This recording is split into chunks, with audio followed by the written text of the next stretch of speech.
In Miller Spring, a Little League game was never just a game. It was where family honor was kept in spreadsheets and box scores. The man who beat me that year didn't use a baseball bat. He used bank statements, forged signatures, and the sacred shield of community service. The night he stood ready to throw the ceremonial first pitch on the field bearing his name, he had no idea who would take the mound, or what secrets I'd be throwing straight into the strike zone of his carefully constructed lies. My name is Lila Hart, and I've spent the last decade learning how money moves through systems legally and otherwise. At 32, I'm a compliance officer at North Star Ledger, a fintech startup where I spend my days tracking financial irregularities that most people would miss. But my real education in following money trails started much earlier, on the baseball diamonds of Miller Spring, Texas. The invitation arrived on a Tuesday morning, printed on the same cream cardstock the Little League committee had used since I was 12. The Miller Spring Little League cordially invites the community to opening day ceremonies, featuring the ceremonial first pitch by our generous benefactor, Gary Whitlock, on the newly renovated Whitlock Field. Whitlock Field. Even seeing his name in print made my jaw clench. My stepfather had managed to plaster his name across half the buildings in town Whitlock & Sons construction, the Whitlock family pavilion at the library, and now this. The man who'd married my mother 15 years ago had built himself into Miller Spring's unofficial patron saint, one tax-deductible donation at a time. I set the invitation on my desk between two monitors, displaying North Star's compliance dashboards. The irony wasn't lost on me. Here I was, professionally trained to spot financial misconduct, while the biggest fraud I knew strutted around my hometown in cowboy boots and a philanthropist's smile. The renovation had been Gary's latest conquest. 6 months ago, he'd announced a complete modernization of the Little League facility's new dugouts, composite bleachers, an LED scoreboard, and field lights bright enough to rival a minor league stadium. The price tag, a generous $400,000 donation, according to the Miller Spring Gazette, the naming rights priceless, at least to Gary's ego. My phone buzzed. Mom, did you get the invitation? Sweetie, Gary's so excited. The whole town will be there. Marlene Whitlock. She'd taken his name faster than she'd taken his side. In every family dispute had perfected the art of willful blindness. In her world, Gary's success washed away all sins, real or suspected. I got it, I said, minimizing a spreadsheet showing suspicious invoice patterns from another client. You'll come, won't you? It would mean so much to him, to us. To him, everything in our family had become about what would mean something to Gary, what would make Gary proud, what would reflect well on Gary's reputation. I'll think about it. Mom, Lila Marie, he's done so much for this town, for those kids. The least we can do is show up and support him. Support, as if standing in a crowd while Gary basked in manufactured glory counted as support. As if I hadn't supported my mother through 15 years of marriage to a man who wore charity-like armor against closer inspection. After I hung up, I pulled up the Little League's public filing documents, a habit from work bleeding into personal curiosity. The organization's 990 forms were supposed to be transparent, showing where every dollar went. But transparency, I'd learned, was often just another word for hiding in plain sight. The Whitlock Field renovation was there. All right, line items for construction, materials, labor, all paid to preferred vendors, all suspiciously round numbers, all filtering through Whitlock & Sons as the general contractor. I'd seen this pattern before in my work charitable donations that circled back to the donor through inflated contracts and friendly vendors. Legal, technically, ethical, that was another question entirely. The field lights were the most telling detail. The invoice showed top-tier LED systems at $75,000. But I recognized the model number from a recent audit, those lights wholesale for $30,000. Installation included. Where did the other $45,000 go? My computer dinged with a compliance alert from an unrelated case, pulling me back to my actual job. But as I worked through the afternoon, my mind kept drifting to those stadium lights, to Gary's name glowing above the field, where I'd learned to throw a curveball that broke like a promise, where I'd been the Comet's star pitcher before Gary Whitlock ever entered our lives. That evening, I drove past the field on my way home from work. The renovation was complete, pristine and gleaming in the Texas sunset. The new bleachers rose like aluminum monuments to civic pride. The scoreboard tested its pixels with a rotating display of sponsor names Whitlock & Sons featured prominently. Of course. But it was the sign that stopped me. Whitlock Field, in letters 3 feet tall. Bright blue against white, impossible to miss. Below it, in smaller text, home of the Miller Spring Little League, building tomorrow's champions today. Tomorrow's champions. I thought about the kids who'd play here, who'd look up at that name and think it meant something noble, who'd believe the story Miller Spring told itself about generosity and community spirit. My phone buzzed again. This time it was an email from the Little League committee, sent to their entire mailing list. They needed volunteers for opening day. They needed help with concessions. They needed someone to throw out the ceremonial first pitch as a former player honoree after Gary's opening remarks. They needed someone who still believed in the fairy tale. I sat in my car, engine idling, staring at that sign until the field lights flickered on those overpriced, oversold beacons of small-town graft. Each bulb seemed to whisper the truth that Miller Spring didn't want to hear, that sometimes the people who beat you don't use their fists. Sometimes they use your trust. The request came on a Thursday, casual as a rattlesnake in boots. Gary cornered me at Mom's house during what she'd called a family dinner, her code for ambushing me into playing nice. "Lila, sweetheart," he said, cutting into his steak with the same precision he used to carve up contracts. "Need a small favor. You work with financial documents all day, right?" I nodded, already sensing the trap. "Got some paperwork for the Little League, tax optimization stuff, nothing fancy. Just need someone who understands the lingo to give it a once-over." "I'm sure the league has its own accountant," I said. They do, he waved his fork dismissively. "But family helps family. Besides, you've got that fancy fintech job. This would be child's play for you." Child's play. The phrase stuck in my throat like a fastball. "Send me the documents. I'll look when I have time." His smile was wide and cold. "Already in your email. Just needs a little signature here and there. Electronic stuff, you know how it is." I didn't check my email until I was home. Doors locked, laptop open on my kitchen table. The documents were there. All right. Loan applications for stadium improvements, totaling $150,000. Cosigner required. My name already typed in the designated fields. Just waiting for my signature. I read through every line, my compliance training kicking in. The loans were structured through 3 different lenders, amounts just below the threshold that would trigger enhanced scrutiny.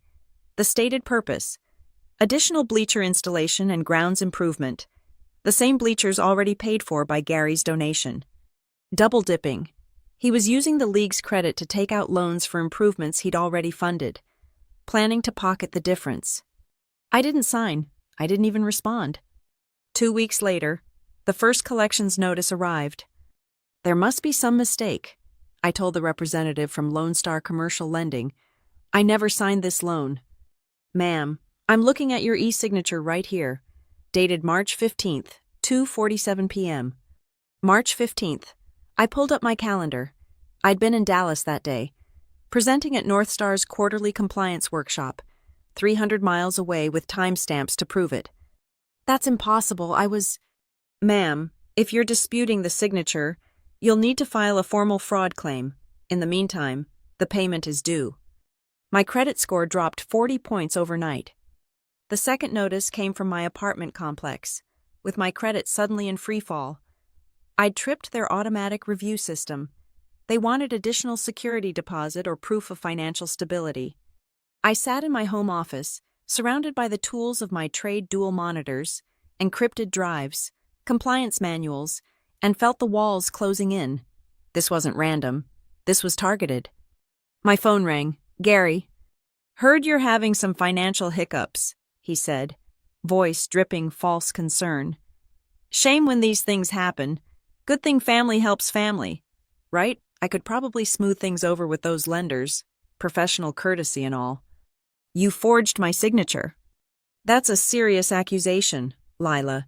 Be a shame if people thought you were trying to welch on a legitimate debt. Small town like this, reputation matters. I have proof I was in Dallas. Do you electronic signatures are tricky things? IP addresses can be spoofed, timestamps altered, your word against official documents. He paused. But like I said, family helps family. Just need you to be a team player. Stop digging into things that don't concern you. The threat was clear: play along or watch my financial life burn. I hung up without responding. That night, I did what I did best. I followed the money. Using North Star's tools and my own clearances, I began building a timeline. The loan applications had been submitted from an IP address registered to Whitlock & Sons office network. The signature authentication showed anomalies in the biometric data. Whoever signed didn't match my typical typing pattern. I documented everything: screenshots, server logs, authentication records, the kind of evidence that would hold up in court, if it came to that. But Gary had miscalculated. He thought he was dealing with the same scared 20-something who'd watched him take over our family through sheer force of personality. He didn't know about the hundreds of fraud cases I'd investigated, the schemes I'd unraveled that made his amateur hour forgery look like a kid's magic trick. I called Nate Rourke, North Star's head of internal audit and the closest thing I had to a friend in the compliance world. Hypothetically, I said, if someone forged electronic signatures to take out fraudulent loans, what would you need to prove it? Hypothetically, Nate's voice carried a smile. IP logs, typing biometrics, alibi documentation, and ideally, a pattern of similar behavior. Why this about a case? Something like that. Lila, if someone's targeting you personally. Hypothetically, Nate? Right. Hypothetically, you'd want to establish a pattern. One forged signature might be a mistake. Multiple signatures, especially with beneficial ownership flowing back to the forger. That's a federal case. Federal case. The words tasted like justice. I spent the weekend building my file.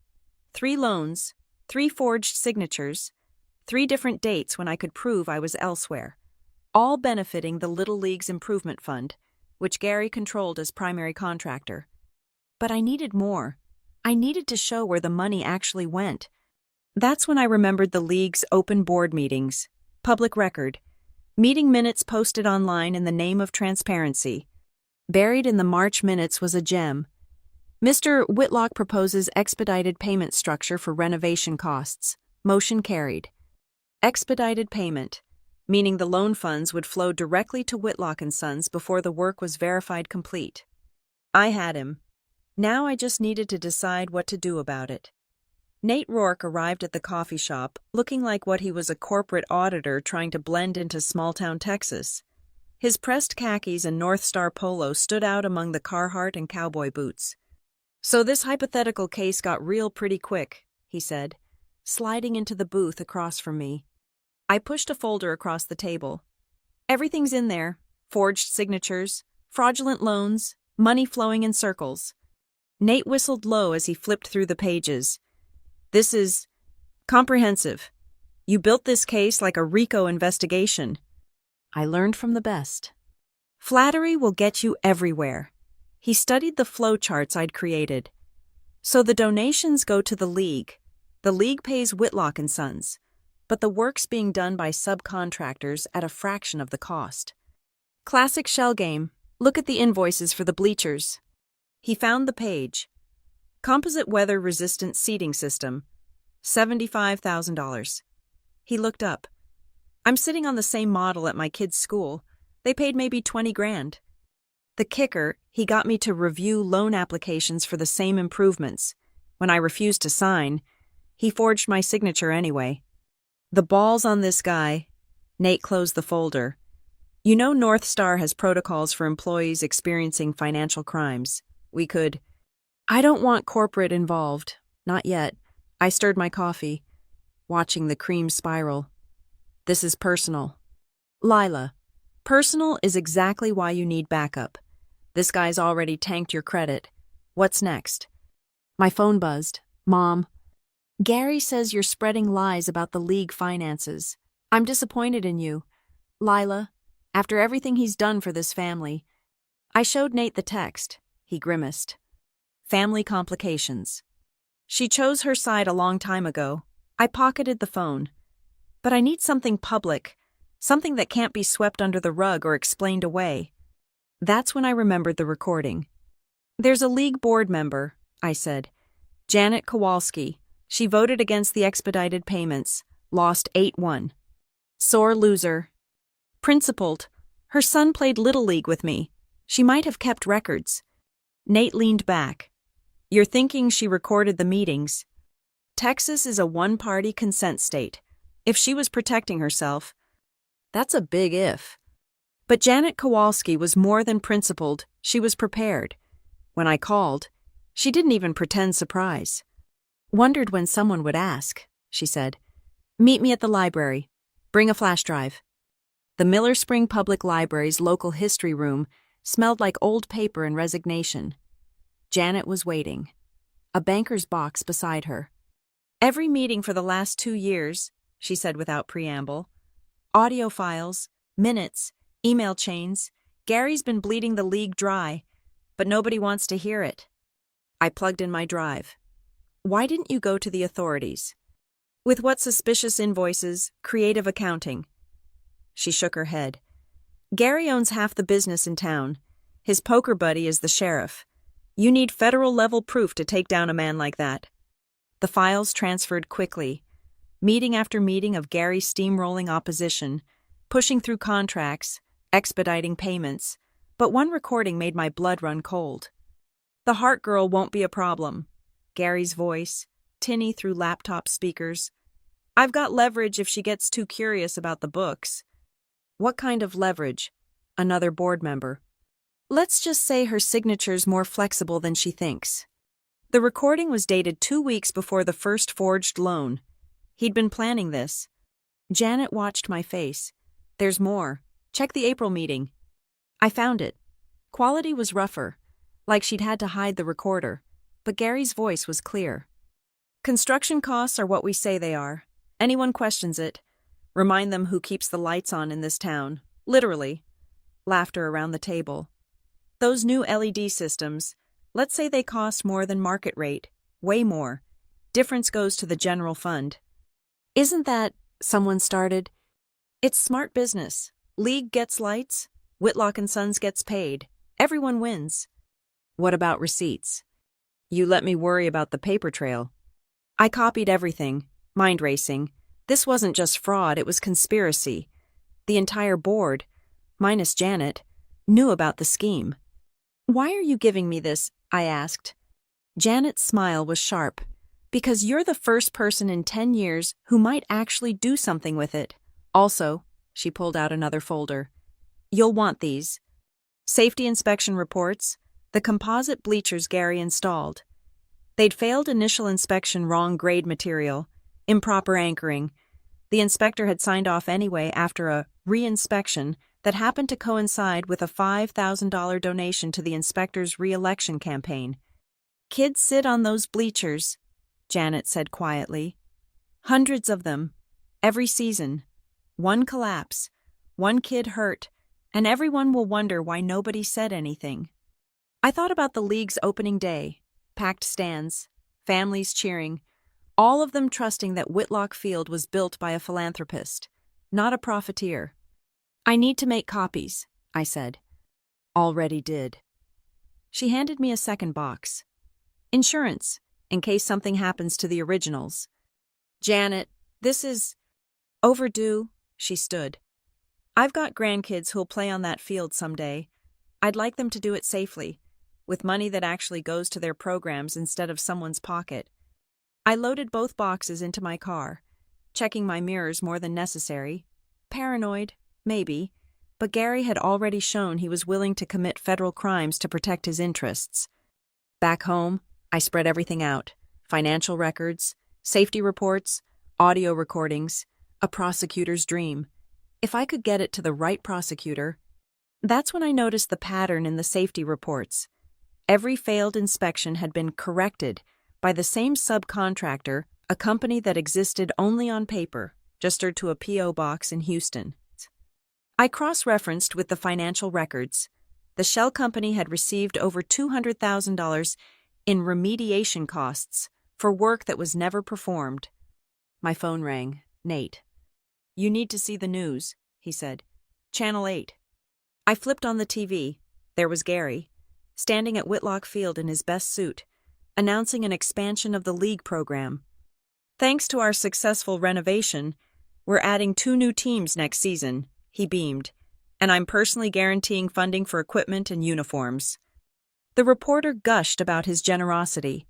The camera panned over the pristine field, the gleaming bleachers that might collapse under weight, the lights that cost $45,000 more than they should have. "The grand reopening is next week," Gary continued. "I'll be throwing out the first pitch. It's an honor to give back to this community." I turned off the TV. Next week, opening day. 1 week to decide if I was going to let Gary take his victory lap or show Miller Spring exactly what kind of man their benefactor really was. I looked at the boxes of evidence surrounding me. Then I picked up my phone and scrolled through my contacts until I found the name I needed. Rowena Vale, County Prosecutor. Time to see if justice still had a fastball.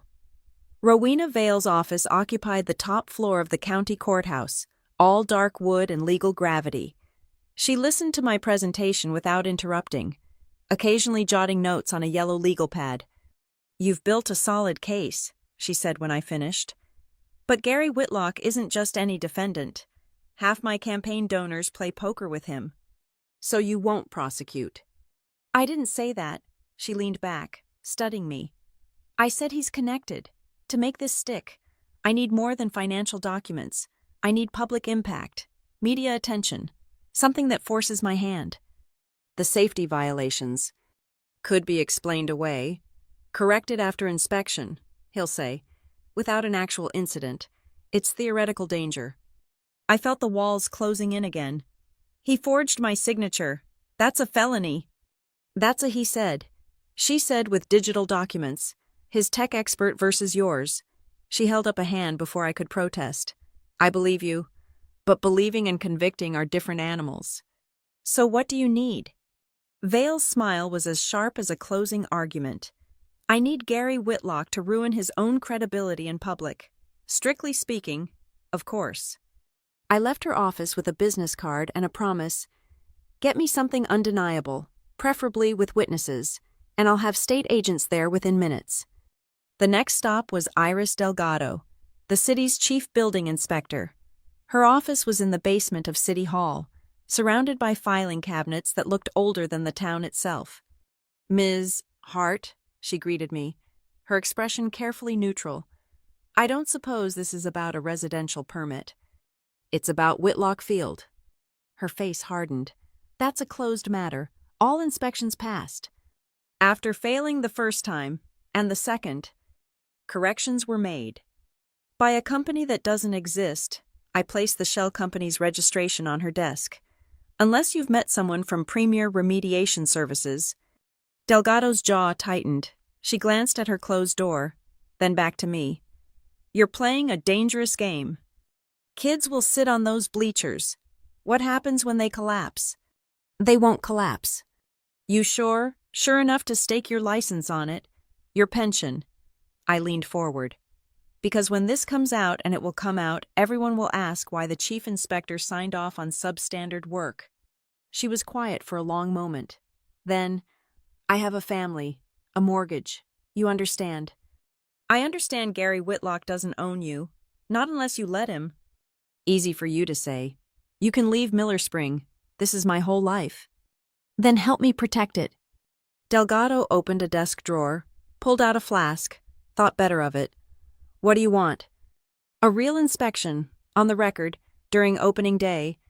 "He'll destroy me." "He's destroying this town, one forged document at a time." I stood. "Think about it. You know how to reach me."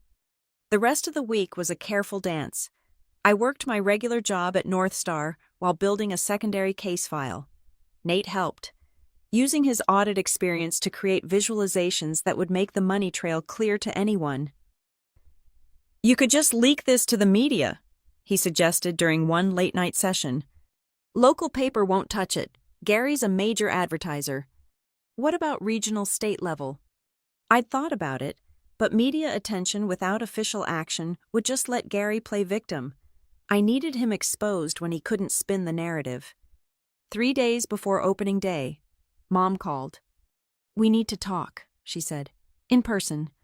I met her at the diner on Main Street, public enough that she couldn't make a scene. She looked tired, older than her 58 years. "Gary knows what you're doing," she said without preamble. "Good. Lila, please, he's not a bad man. He's done so much." "For himself. Everything he does is for himself." "That's not true. The scholarships, the youth programs, funded by money he stole from those same programs." I kept my voice low, aware of the other diners. "Mom, I have proof, documents, recordings, testimony." "I don't want to hear it." "Of course you don't. You never want to hear anything that threatens your perfect life with your perfect husband and your perfect house." Her eyes flashed. "You think it's been perfect. You think I don't know. Gary has flaws, but he's provided for us, gave us stability. He stole from children's programs. He forged my signature. He's putting kids at risk with shoddy construction. Allegations, jealousy, you've always resented him. I've always seen him clearly. There's a difference." She reached across the table, grabbed my hand. "Drop this, please, for me." I pulled away. "I can't." "Then you're not welcome at the house anymore." The words hung between us like a fastball high and inside. I'd expected them, but they still stung. "I haven't been welcome there in years," I said finally. "I just kept showing up hoping you'd choose me, just once." I left money for the coffee and walked out. That night, Eldon Pike, chairman of the city council, called my personal cell. "Ms. Hart, I think there's been a misunderstanding about the league finances." "No misunderstanding, just good documentation. Perhaps we could meet. Discuss your concerns privately." "My concerns are public safety and financial fraud. Not sure those need private discussion." His tone sharpened. "You're making powerful enemies." "I'm exposing criminals. If that makes them my enemies, so be it. This town runs on relationships, mutual support. You're putting that at risk." Gary Whitlock put it at risk when he started stealing.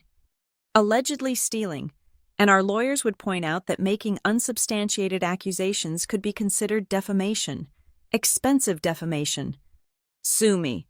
I'll bring my documents to court." Pike hung up without another word. 2 days before opening day, things escalated. A letter arrived from Whitlock & Sons' attorney threatening legal action for tortious interference with business relations.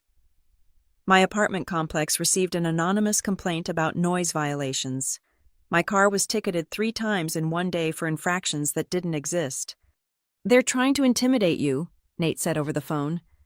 "They're succeeding." I was exhausted, stressed, watching my back constantly. "But I'm not backing down."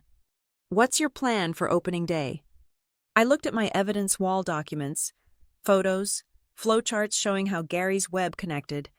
I'm going to give him exactly what he wants, a grand stage for his generosity. And then I'm going to show everyone what's behind the curtain. "You need backup." "I have Vale and maybe Delgado, if they show." "I mean real backup. Friends, witnesses." He paused. "I could drive down. Bring some folks from North Star. Make it a company outing." "Nate, you helped me nail that cryptocurrency fraud last year. I owe you. Besides," his voice lightened, "I've never seen you pitch. Bet you still have that curveball." I smiled for the first time in days. It's been a while. Like riding a bike, if bikes could strike people out. After we hung up, I sat in my apartment surrounded by evidence and plans. In 48 hours, Gary Whitlock would stand on the field bearing his name, ready to accept the town's adulation. He just didn't know he'd be catching more than ceremonial pitches. Opening day dawned clear and bright. the kind of Texas morning that made baseball feel like religion. I arrived at Whitlock Field 3 hours early, while the dew still clung to the outfield grass. The new LED scoreboard was already cycling through sponsor logos and welcome messages. I had my equipment in a locked case, a USB drive containing Janet's recordings, financial documents reduced to simple graphics, and one special edition courtesy of Nate's Tech Connections. "You sure this will work?" I'd asked him the night before. "The scoreboard runs on a standard media server, same kind North Star uses for conference displays. The league IT guy gave it default passwords." He'd grinned. Gary cheaped out on tech security. Now I watched the ground crew preparing the field, laying chalk lines with geometric precision. By noon, these stands would be packed with families. By 12:30, Gary would take the mound for his moment of glory. By 12:35, if everything went right, Miller Spring would see exactly who their benefactor really was. My phone buzzed. Rowena Vale.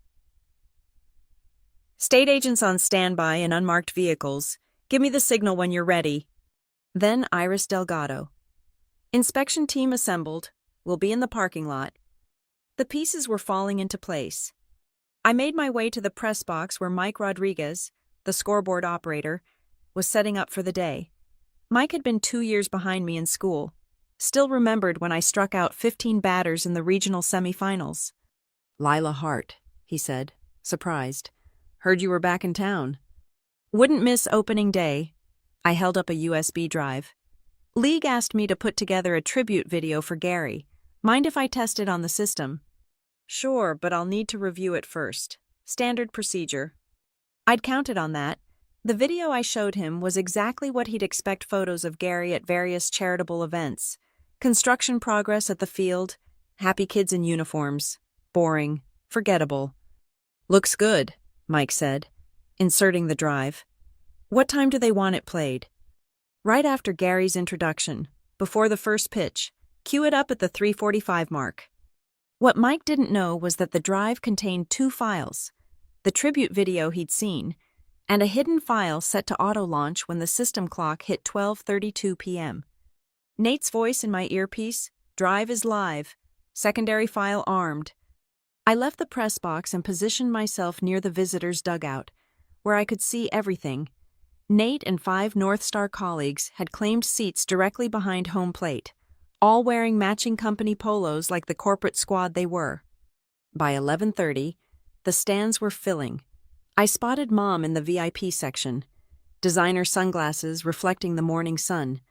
Gary glad-handed his way through the crowd, accepting congratulations for his generosity. The Little League teams began arriving, kids in crisp uniforms lining up for the parade of teams. Parents snapped photos. The concession stand did booming business in hot dogs and nostalgia. At noon, the ceremony began. City council members, league officials, local dignitaries all took turns at the microphone praising Gary Whitlock's vision and community spirit. Eldon Pike laid it on thick. Without Gary Whitlock, none of this would be possible. His dedication to our youth, his tireless efforts to improve our facilities, he represents the best of Miller Spring. I checked my phone. 12:25, almost time. Gary took the microphone, working the crowd like a televised preacher. He talked about tradition, about investing in the future, about the sacred trust between a community and its children. "When I see these young faces," he gestured to the assembled teams, "I see tomorrow's leaders. That's why every dollar, every hour, every effort is worth it." 12:30. The announcer called Gary to the mound for the ceremonial first pitch. He strutted out, waving to the crowd, stopping to high-five kids along the baseline. The catcher, this year's team captain, crouched behind the plate. 12:31. Gary went into an exaggerated wind-up, hamming it up for the cameras. 12:32. The scoreboard flickered, the sponsor logos vanished, replaced by a simple title, "Where Does the Money Go?" Gary released his pitch just as the first financial chart appeared, donations in, payments out, the shell companies highlighted in red. His throw went wild, bouncing in the dirt as he turned to stare at the scoreboard. Audio kicked in, his own voice, crystal clear through the stadium speakers. Construction costs are what we say they are. League gets lights. Whitlock and Sons gets paid. Everyone wins. The crowd murmured, confused. Gary stood frozen on the mound as document after document flashed on screen: invoices, bank records, safety reports with failed stamps clearly visible. Then the kill shot. The Heart Girl won't be a problem. I've got leverage if she gets too curious about the books. Next slide. My forged signatures side by side with authenticated samples. The IP logs, the dates I was in Dallas. Gary spun toward the press box, face purple with rage. Just as Vale and her state agents entered through the main gate, Delgado's inspection team was already heading for the bleachers with testing equipment. That's when I walked onto the field. Not from the dugout, from the bullpen, where I'd been warming up for 20 minutes. Muscle memory intact after all these years. I carried a game ball in a manila envelope, the hard copies of everything now playing on the scoreboard. The crowd fell silent as I approached the mound. Gary hadn't moved, trapped between the press box he couldn't reach and the investigators he couldn't escape. "You missed your spot," I said, loud enough for the field mics to catch. "Let me show you how it's done." I took the mound, my mound, from when this field was just dirt and dreams instead of dirty money. Delgado was already at home plate, having traded her inspector's clipboard for a catcher's mitt. The windup felt like coming home. The release, perfect as memory. The ball snapped into Delgado's glove with a crack that echoed through the silent stadium. Strike. That's when Vale's voice came over the PA system. "Mr. Whitlock, please remain where you are. We have warrants for your financial records and some questions about fraudulent loan applications." The scoreboard had moved on to audio of the board meeting where they'd discussed hiding the safety violations. Parents were pulling their children away from the compromised bleachers. Local news cameras, alerted by Nate's media contacts, captured every moment. Gary finally found his voice. "This is a setup, a vendetta. She's always been jealous." "Of what?" I interrupted, walking toward him. "Your charity, your generosity." I held up the envelope, "or your talent for forgery." He lunged forward, but stopped as state agents moved to intercept. His wife, my mother, stood in the VIP section, hands covering her mouth, designer sunglasses unable to hide her tears. "Sir," Vale said professionally, "you have the right to remain silent." As they led Gary away, the Little League president took the microphone with shaking hands. "Ladies and gentlemen, we'll need to postpone today's festivities while we address some concerns." I started walking off the field, my part done, but then a voice from the stands. "Let her pitch." It was Janet Kowalski. Then others joined, and parents who'd suspected something was off. Volunteers who'd seen too many numbers that didn't add up. Kids who just wanted someone to throw strikes. The league president looked at me, then at the empty mound, then at the news cameras. "Ms. Hart, would you do us the honor?" So I did. With state investigators cataloging evidence and construction inspectors condemning bleachers, I threw batting practice for 2 hours. Kids who'd never seen a real curveball learned why I'd once been scouted by 3 colleges. Parents asked questions between pitches, piecing together years of small lies into one big truth. The field would need a new name. The league would need new leadership. The town would need time to heal. But for one afternoon, baseball was just baseball again, clean and simple as a fastball down the middle. Strike 3, game over. The moment stretched like taffy in the Texas heat. Gary stood between second base and the pitcher's mound, caught in no man's land as the stadium lights blazed down on him. The scoreboard continued its relentless display, financial charts morphing into safety violations, each revelation another nail in his carefully constructed coffin. "Turn it off!" he roared at the press box. But Mike Rodriguez had already stepped away from the controls, hands raised to show he wasn't touching anything. I stood on the mound, still holding the game ball, watching the man who'd terrorized my family through paperwork and power plays finally face consequences. The manila envelope in my other hand felt heavier than any fastball I'd ever thrown. "Mr. Whitlock," Vale's voice cut through his protests as she approached with 2 state agents. "We need you to come with us. Now." "This is harassment." Gary's face had gone from purple to an alarming shade of red. "I'll sue every last one of you. Defamation. Interference with—" "With what, Gary?" I stepped off the mound, closing the distance. "With your fraudulent loan applications, your shell companies, the safety violations you covered up." The crowd pressed closer to the fence lines. Phones out, recording everything. Parents held their children back from the condemned bleachers where Delgado's team had already posted warning tape.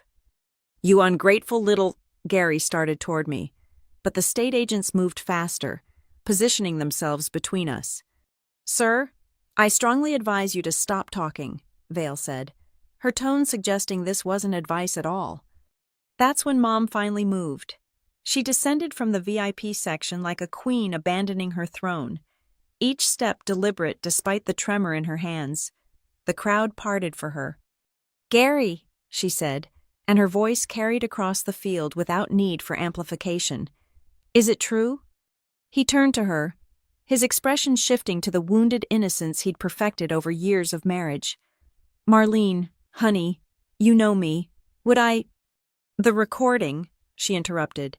"Your voice, talking about leverage against my daughter, is it true?" The scoreboard, as if on cue, replayed that particular clip. Gary's voice echoed across the field. "The Heart Girl won't be a problem. I've got leverage if she gets too curious." Mom's face crumbled, then hardened into something I'd never seen before. 15 years. 15 years I defended you, chose you, believed you. Marlene. Don't. She pulled off her wedding ring. The diamond Gary had upgraded twice to match his growing success. "You used my daughter. You tried to destroy her credit, her career, her life. For what money? For us, for the town. Everything I did was for Gary Whitlock." I found my voice again. Every donation, every gesture, every dollar stolen was about building your legacy. The scoreboard had moved on to the safety reports, photos of cracked concrete, improper welding, support beams that didn't meet code. Parents gasped, pulling their children further from the structures. Iris Delgado stepped forward with her preliminary report. "These bleachers are condemned, effective immediately. The structural integrity is compromised at multiple points. It's a miracle they haven't collapsed already." "Miracle," a father near the fence shouted. "My kid sat there last week." The crowd's murmur turned angry. These weren't numbers on a spreadsheet anymore, these were their children at risk. "Mr. Whitlock," Vale said, "we're placing you under arrest for fraud, forgery, and reckless endangerment. You have the right to remain silent." "Wait," I held up the manila envelope. "He should see this first." I walked to home plate, that familiar 60 feet and 6 inches, and handed the envelope to Vale. Every original document, every recording, every piece of evidence, authenticated, notarized, and verified by North Star's legal team. Gary's lawyer, who'd apparently been in the stands, pushed through to his client. "Don't say anything, not a word." But Gary was beyond legal advice. He looked at the scoreboard, at his wife's discarded ring glinting on the infield dirt, at the condemned bleachers with his name still emblazoned across them. "You couldn't just leave it alone," he said to me, ignoring his lawyer's frantic gestures. "Had to dig, had to be righteous. I had to protect this town, these kids, from you. I built this field. You built a monument to yourself with stolen money and substandard materials." I gestured to the inspection team. "How many kids would have been hurt when those bleachers failed 10-20 more?" The crowd pressed closer. Some of the Little League parents I recognized from years ago, their own children now in uniforms. They looked at Gary like they were seeing him for the first time. "Mr. Whitlock, we're leaving. Now." Vale nodded to her agents. As they cuffed him, Gary made one last play. "Check her computer. She works for a financial firm she had access to create all this." "Mr. Whitlock," Vale said calmly, "we've had a forensic accountant reviewing these documents for 3 days. The FBI's white-collar crime unit is particularly interested in your interstate transactions. She smiled thinly. Turns out when you commit wire fraud across state lines, it becomes a federal matter. The word federal finally penetrated Gary's rage. His shoulders slumped as the magnitude hit him. They led him toward the parking lot, past the dugouts where kids in Comets uniforms watched wide-eyed, past the concession stand he'd generously renovated with inflated invoices, past the sign reading Whitlock Field that would be coming down before sunset. Mom stood alone near the baseline, looking smaller than I'd ever seen her. I approached carefully, unsure of my welcome. "I need to sell the house," she said quietly. "It's all in his name anyway. Probably bought with stolen money, too." "Mom." "Don't." She looked at me then. Really looked at me for the first time in years. "You tried to tell me. So many times. You tried." She bent down and picked up her ring, staring at it like a foreign object. "I chose comfort over truth. Chose him over you. You didn't know." "I didn't want to know. There's a difference." She pocketed the ring. "I have a sister in Austin. Haven't talked to her in 10 years because Gary didn't like her. Maybe it's time I remembered I had family before him." She walked away without hugging me, without apologies or reconciliation. But she walked away from Gary's shadow, and that was a start. The crowd began dispersing, parents herding confused children away from their ruined opening day. But the Little League board members remained, huddled near the dugout like survivors of a natural disaster. Janet Kowalski broke from the group and approached me. "We need an emergency meeting. Will you stay?" I looked at the field, at the mound where I'd just exposed the truth, at the bases Gary had contaminated with his corruption. "What for?" "To figure out how to save the season, how to rebuild trust, how to actually put kids first for once." She paused. "We could use someone who understands both baseball and financial oversight." The scoreboard had finally gone dark, its revelations complete. In the parking lot, news vans were setting up for live broadcasts. Tomorrow, Miller Spring would wake up to a very different story about their generous benefactor. But today wasn't over. There were still kids who wanted to play baseball, still parents who believed in the game, still a community that needed healing. "Let me help with the immediate crisis," I said. "After that, we'll see." As the state agents' vehicles pulled away with Gary in the back seat, I stood on the field that would need a new name and felt something I hadn't experienced in years. Peace. The pitch had been thrown. The truth had found its target. Strike 3. Inning over. The emergency meeting convened in the league's conference room, a cramped space behind the concession stand that smelled like decades of popcorn oil and broken dreams. 8 board members sat around a folding table meant for 6, while I stood by the window watching Delgado's team dismantle the bleachers section by section. "First order of business," Janet announced. "The stadium name?" "It has to come down today," said Tom Morrison, the league treasurer who looked like he'd aged 5 years in 5 hours. "The news crews want shots for the evening broadcast." "What about our legal exposure?" This from Paula Hendricks, who'd voted for every one of Gary's proposals. "If we knew." "We didn't know," Janet cut her off. "The record will reflect that board members were deceived by fraudulent documentation." I turned from the window. Ignorance isn't a defense if you purposely avoided looking. The room fell silent. Paula shifted uncomfortably. "Are you recording this?" "No, but the FBI might want to ask similar questions." "You're not a board member," Paula snapped. "You don't have standing." "She has evidence," Tom interrupted, "and unlike us, she actually did something about it." My phone buzzed. "Well, federal agents want to meet with you tomorrow. Also, someone from the Austin American-Statesman is asking for you specifically." I tucked the phone away. The media could wait.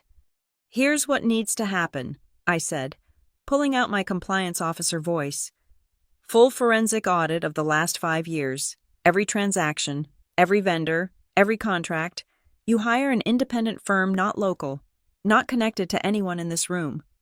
That'll cost less than the lawsuits you'll face if a child gets hurt on uninspected equipment." I looked at each of them. This isn't negotiable. The league either comes clean completely, or it drowns in litigation. Janet nodded. Motion to approve emergency funding for independent audit. The vote was unanimous. Fear was a powerful motivator. Next issue the season, Tom said. We have 12 teams, no safe bleachers, and a field that needs to be renamed by sunset. Postpone 2 weeks, I suggested. Use the time to get temporary bleachers, complete safety inspections on everything, and rebrand. Rebrand. New name, new leadership structure, new transparency standards. I pulled out my tablet. I drafted a framework on the way over. Financial Oversight Committee, public board meetings, quarterly reports to parents. They reviewed my proposal like it was written in a foreign language, which, given their history of rubber-stamping Gary's schemes, it might as well have been. This is corporate-level governance, Paula complained. You're handling hundreds of thousands in donations. Yes, it needs corporate-level oversight. Outside, a work crew was already removing the Whitlock Field letters. Each one fell with a metallic clang that echoed across the empty diamond. My phone rang. Mom. I'm at the house, she said without preamble. There's a safe in Gary's office. Do you think the prosecutors need to know? Don't touch anything. I'll call Vale. I stepped outside to coordinate with the prosecutor, watching as the last letter came down. WHITLOCK, reduced to scrap metal in a maintenance truck. When I returned, the board had made a decision. Miller Spring Community Field, Janet announced. Simple, inclusive, honest. And the governance structure. Approved, pending legal review, she hesitated. We also voted on something else. I waited. We want to offer you a position, interim financial oversight director, just through the crisis. I have a job. We know. We're asking for evenings and weekends. Pro bono. Tom looked embarrassed. We can't afford to pay what you're worth. But we need someone who can't be bought, Janet added. Someone who's already proved that. I thought about Nate and the North Star team, who'd driven 3 hours to be my backup. About Mom. Finally free but facing financial ruin. About the kids who just wanted to play ball without adults corrupting everything around them. 6 months, I said. Full audit, new systems, clean transition, then you find someone permanent. They agreed so quickly I knew they'd been desperate. The afternoon sun was sinking toward the horizon as we finalized details. My phone had filled with messages reporters, federal investigators, North Star colleagues, numbers I didn't recognize. The story was spreading beyond Miller Spring, beyond Texas. I walked back onto the field as the work crew installed a temporary banner, Miller Spring Community Field Rebuilding with Integrity. Not poetry, but honest. Iris Delgado found me by the pitcher's mound. Preliminary reports filed. You were right, those bleachers were a tragedy waiting to happen. The concrete was mixed wrong. The steel was subgrade. Another season, maybe 2, and we'd be looking at catastrophic failure. Will criminal charges follow? Negligent endangerment, at minimum. The contractor who signed off on the work is already talking to save his license. She paused. You saved lives today. I threw a baseball and showed some spreadsheets. You stood up to a man everyone else was afraid of. She looked at the empty field, the missing bleachers, the new banner rippling in the evening breeze. That takes a different kind of courage. As the sun set behind the outfield fence, casting long shadows across the diamond, I thought about the games that would be played here. Kids who'd learn about fair play and honest competition. Parents who'd cheer without wondering where their fundraising dollars really went.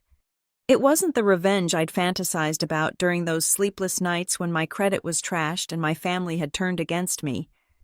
It was better. Gary would face federal charges, state charges, civil lawsuits. His reputation was destroyed, his wealth seized, his legacy erased letter by letter from the field he'd tried to own. But more importantly, the truth had won. Not through violence or vandalism, but through patient documentation and public disclosure, through refusing to let corruption hide behind charity. My phone rang again. This time it was the Austin American-Statesman reporter. Ms. Hart, I'm working on a larger piece about small-town corruption and nonprofit fraud. Your case is extraordinary. Would you email me? I said. I'll connect you with the prosecutor and the board. Full transparency. And your personal story, David versus Goliath angle. I looked at the pitcher's mound where I'd stood an hour ago, delivering truth with the same mechanics I'd once used to deliver curveballs. It's not about me, I said. It's about a community learning to protect itself from people who claim to be saviors. But the reporter was persistent. The recording mentioned you specifically. He targeted you. Why? Because I could see him for what he was, and he knew it. I hung up and walked to home plate one more time. 60 feet, 6 inches to the mound. The same distance whether you're 12 or 32, whether you're throwing baseballs or truth. In 2 weeks, kids would play here again. The field would have safe bleachers, honest leadership, and a name that belonged to everyone instead of one man's ego. As for Gary Whitlock, he'd learn what every batter learns eventually. You can't argue with a called strike. The game was over. We'd won. 2 weeks later, under a banner reading, "Play ball, not politics," Miller Spring Community Field hosted its delayed opening day. The temporary aluminum bleachers were modest but certified safe. Each bolt inspected and documented. The crowd was smaller than usual, some families still processing the betrayal. Others away dealing with subpoenas, but those who came brought renewed purpose. I stood near the dugout in civilian clothes, clipboard in hand, checking off the last items on our safety protocol. Every vendor had been verified. Every donation tracked in our new transparent system. Every child accounted for and protected. "Ready?" Janet asked, appearing beside me with a new ceremonial baseball. "You should do it," I said. "You're the president now." The board voted, unanimously. She pressed the ball into my hand. "The person who saved the league throws the first pitch." The announcement echoed across the field. "Ladies and gentlemen, please welcome to the mound Lila Hart, whose courage and integrity preserved the future of Miller Spring Little League." The applause started scattered, then built. Parents who'd thanked me privately over the past 2 weeks. Kids who'd heard whispers about the lady who caught the bad man. Even some board members who'd initially resented my intervention now clapped with genuine appreciation. I took the mound clean dirt, honest grass, no lies buried beneath. The catcher was Jimmy Morrison, Tom's 12-year-old son, grinning behind his mask like this was the World Series. "Throw heat, Ms. Hart," he called. The wind-up felt different this time. 2 weeks ago, I'd thrown in anger, seeking justice. Today, I threw for the future. The ball snapped into Jimmy's glove with that perfect leather-on-leather pop. He jumped up, ball held high. "Strike 3, he yelled, though no one was batting. The crowd laughed, tension finally breaking. Real baseball could begin. As teams took the field for the first game, I found Mom sitting alone on the top row of the temporary bleachers.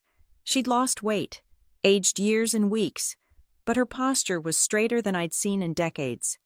"Heard you're moving to Austin," I said, settling beside her. "Next week, Brenda's helping me find an apartment, something small, honest." She watched the kids warming up below. "I'm testifying Thursday." "You don't have to." "Yes, I do." She turned to me. "Spousal privilege doesn't cover financial crimes committed before federal investigators get involved." Vale made that very clear. We sat in silence, watching clean baseball on a clean field. "I'm proud of you," she said finally. "I should have said it years ago, should have seen what you saw, but I'm saying it now." It wasn't an apology exactly, but it was a start. My phone buzzed with a text from Nate. "Check the news." The Austin paper had run the story statewide. "Small town, big fraud. How a compliance officer exposed a charitable conspiracy." Gary's mugshot accompanied the article, his philanthropist smile replaced by hollow shock.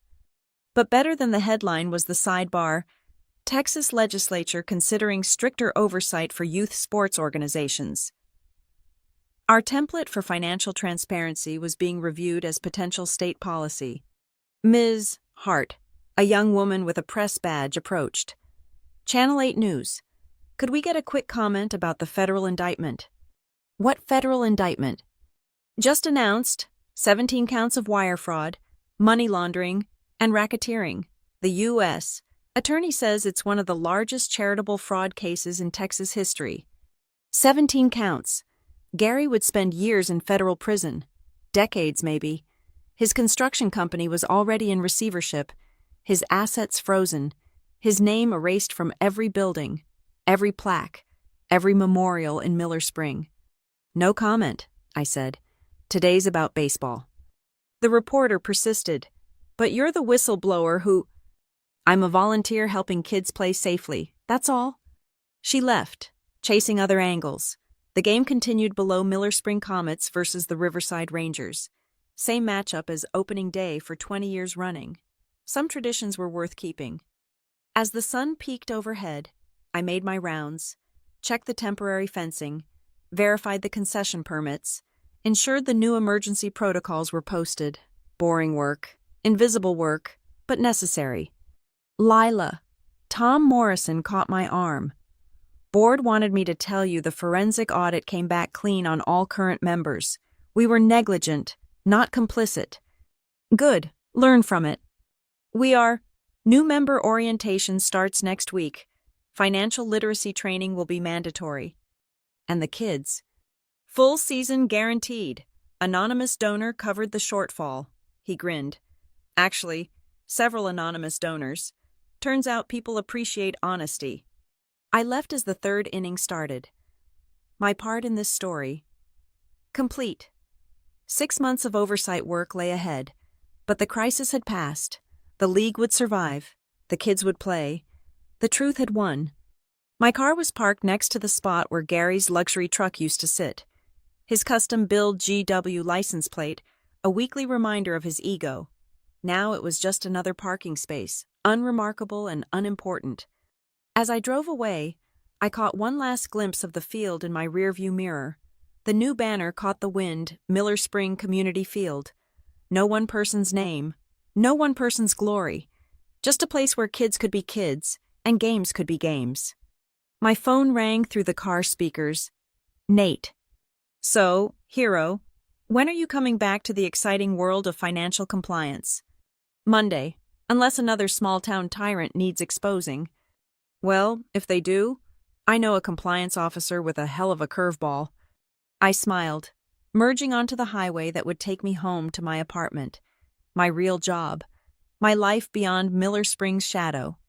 Behind me, the crack of bat on ball echoed across Miller Spring Community Field. Clean hits on honest ground, no performance-enhancing drugs, no financial fraud, no compromised equipment waiting to fail. Just baseball, pure and simple. The way it should be. Game over. Season saved. Strike 3 on corruption. Play ball. Thank you for listening to this story. I'm curious to know where you're tuning in from. Please share in the comments below so we can connect and discuss your thoughts on Lila's journey. If you enjoyed this tale of justice served on the baseball diamond, please subscribe to the channel, hit that like button, and don't forget to press the hype button to help more people discover this story. Your support helps us continue sharing these compelling narratives of ordinary people standing up against corruption.